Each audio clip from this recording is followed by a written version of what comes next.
Boxing King Media in association with Boxro. Lee Wood, it's a pleasure to speak to you, Lee. I've not seen you for a while. I'm here because yesterday a big fight was announced. There was a lot of talk for a good few weeks, but it's getting made. Lee Wood versus Mauricio Lara. Yeah, I think a lot of people have knew for a while, but it's never official till it's official, is it? So it's nice for it to be official, and I have to keep replying to everyone and assure them that it's happening. So yeah, take 2, second defence of the world title. Let's go. Before we get into the fight, I've got to ask you, so a few weeks ago you must have got a phone call or message or whatever it was.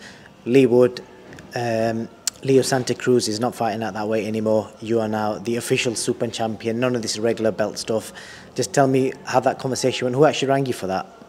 Yeah, look, to be honest, it never really, it didn't make me feel any different. In my eyes, you know, when I won the world title, I was the world champion.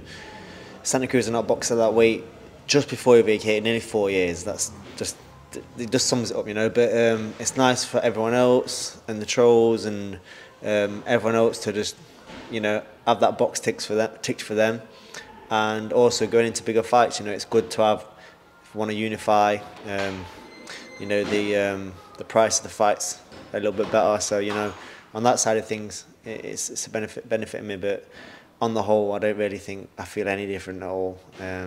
In my eyes, it's always been that. How do you find that, just out of curiosity? Did somebody ring you, or did you find it on Twitter, or? Yeah, well, I spoke to Eddie, sorted it. Eddie sorted it all out. You know, we didn't know what was going to be happening. I thought I'm about to go to America to fight him, which would have been cool. I don't think he would have wanted to come here, but you know, it all got resolved. So yeah, it's nice to put it to bed, isn't it? It definitely is, man. And it's weird, I'm even saying this, but obviously you've seen the reaction online. A lot of fans are saying now they would have preferred you fighting Warrington, and the ones that are kind of against you fighting Lara, it's more like disbelief because people are holding Mauricio Lara in that much high esteem. So that kind of says a lot about you. And you know, just to confirm, this is a voluntary defence. Yeah, I picked Lara. I picked Lara last year. I think it was supposed to be scheduled for September. Yeah, it's an odd one. You do if you do. You're damned if you do. You're damned if you don't. You know, you pick a hard fight and people criticise. You don't pick an hard fight, then you're fighting bums and cherry-picking fighters. I'm a fighter. I'm here to fight. I'm here to be in hard fight, challenging fights. I'm here to be in fights where people write me off and say, there's no way he's going to win that fight. Pretty much like my last 2 fights. Let's make it 3 out of 3. My reaction was, because obviously in my head I'm thinking this guy's an explosive puncher, you've got a voluntary defence, he could fight who you want. Obviously a massive amount of respect for you to believe in yourself and think I'm gonna go in and knock this guy out. But I think I tweeted you the other day and I was thinking the words of Brendan Ingle, you mad bastard. Were you thinking that? No, not at all. You know, it's just another opponent. He's not superhuman. He's got things that he does very well, but he's got things that he does very, very bad. So yeah, it's one of them, you know. I'm confident, my team's confident. Stylistically, it suits me. I'm trying to think and not give too much away because, you know, I've done a few interviews and I said a few things. I might have said a bit too much, but you know, we'll see on the night. And I'm confident getting the job done and looking very good doing it as well. And just to put that situation to bed, how he was picked as the opponent. I'm guessing Warrington and Lara were the 2 names, the obvious 2 picks that you potentially could have fought next, I'm guessing. How did you, Eddie Hearn, Ben Davison, come to the conclusion that we're going to pick Mauricio Lara? Yeah, well, last year I think Josh Warrington was tied up with the world title defence with Lopez. So I couldn't get the Warrington fight, which is the fight obviously I wanted and everyone else wanted. It would have been massive, but he was tied up, so I couldn't get Warrington. So it was basically the next best thing was the person that beat him, and that was basically my mindset on it. It was a massive fight at the time. It's still a massive fight now. Obviously things have changed now. Warrington's been beat, and the whole the scope of the featherweight division seems to be changing all the time. But look, I can't pull out a fight with injury and then not take that fight when I wanted that fight. It's not me. I'm going to come and shut a lot of people up. What is, because I hate asking this question, but I've got to in this position, like, are you thinking long term, you beat Mauricio Lara, do you fancy this trip to the States, or you still fancy that big football stadium fight with Josh Warrington in the summer? Yeah, I did an interview in 2020, I think it was, end of COVID. Obviously, I'm coming off a loss. If you was behind that camcorder recording me what I was saying there, you'd think this kid's mental. So I said, there's 3 things left to do that I want to do in my career. The first one, not in any order, but this is what I said, was to win the British title. The second one is to headline at the City Ground. And the third one is to box one, hopefully win a world title. And them 2 would have probably been together. So I won the British title early 21. I won a world title the same year.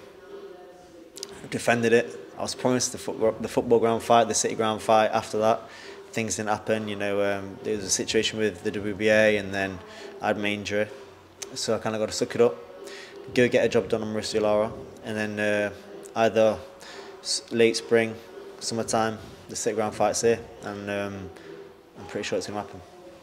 Brilliant. And in your opinion, is Lara a harder or a tougher fight stylistically than Josh Warrington? They bring different things, but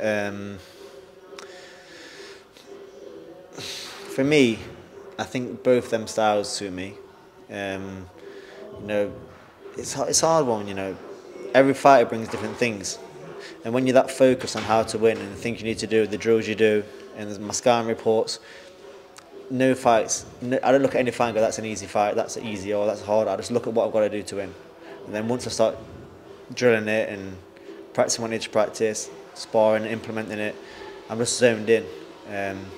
So yeah, Warrington's a similar style, not a similar style, but a similar style match for me. It's to Lara. There's no one easier or harder.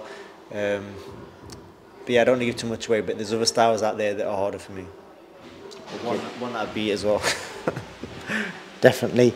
I think if anyone did pick up who was out in the toilet, it was Barry. Barry, I think you having a piss just probably got picked up on the mic. What's up, Aaron? Sound like an elephant, doesn't it? I'm going to play this to you. I don't know if you're still in contact with Dominic Ingle or not. Do you guys still speak, or are you still in contact? I don't speak to him often now. I asked him recently about fights last year. Obviously asked about who he thought, which fight he thought was the fight of the year. I'll just play it to you, just let you watch it and just get your reaction to it. Leigh Wood and Conlan, because I watched that fight. I watched very few big fights, but that was an interesting fight for many reasons. And one reason that I trained Leigh Wood, and he's had a bit of a rocky journey in boxing. He's 34, I think now, and he's done exceptionally well getting where he needs to get. And I think he was the underdog in that fight. Boxing in Nottingham, and under a lot of pressure, and Conlan came out and had him down 2 or 3 times in the first early rounds, I think twice, and it looked like it was more or less over, but Leigh Wood dug in, and it was a thrilling fight. It was like watching Rocky, and eventually, Leigh Wood, for him to have to do that, it's shown he's had to dig really, really deep, to get the win against this kid who everybody was touting to be the next big thing. At the age he is as well, in his late 30s, Conlan obviously a lot younger. He got the momentum and the hype behind him after the Olympics. Leigh Wood was under a lot of pressure, but you could tell with Leigh Wood there was no way in a million years was he going to crumble in Nottingham, not in front of your own fans. And the same with Cole Froch. I can remember when Froch boxed for the world title. You know what I mean? They were knocking lumps off each other, and you could see Cole Froch thinking, I'm not going to be denied. And it was kind of the same way with Leigh Wood. When it mattered, he dug in and got the fight won. And that's why I'm going to take that as the fight of the year. So what I'll ask you is, how does it feel, obviously, watching the guy that you obviously spent a lot of your youth around, the Ingle gym, saying that about you? Yeah, it's nice words from Dominic Ingle there. Spent about 10 years at that gym. Learned a lot, you don't kind of dismiss everything you've learned and move and forget everything, it's all part of adding as you go forward, as you learn, not really taking away. You pick things up. I still got things in my locker that I use from that gym, but obviously it gets refined and added to, and you sort of take bits out, add bits to it and work out your style, And it's took me a long time to get my style and to get it working for myself. But now finally after all these years, I feel like this is where experience and physical peak meet together for me. This is like my prime.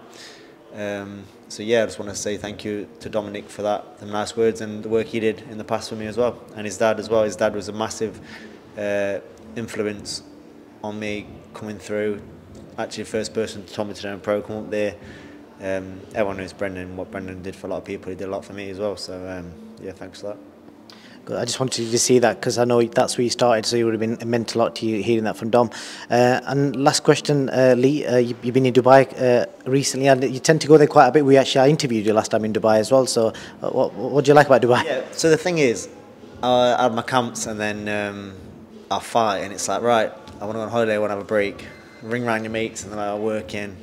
The miss won't let me go or whatever. But you know, one of my good mates moved out there last year to teach, so I can just go there on my own and see him after work and weekends and that. So it's kind of a bonus for me. And tomorrow I can always go, even from my own. Brilliant. I think it was St Patrick's Day last time I interviewed you. Place as well. Lovely place. If you've not been to Dubai before, yeah, it's got everything for everyone. That's another thing. I'm going to take the kids after this fight. You know, it's got water parks and they've got everything. It is a beautiful place. Brilliantly, as I always say to you, I've known you for a long time from back in the Ingle gym days, and it's amazing to see your story, and most importantly, it's nice to see you financially secure in yourself and your little one's future. So good luck, and I can't wait till fight night. Me too. It's been a long time coming up to a year. It's too long for me, and I want to be an active fighter, especially in my last 3 or 4 years, whatever I've got left. We'll base it on performances, yeah. So yeah.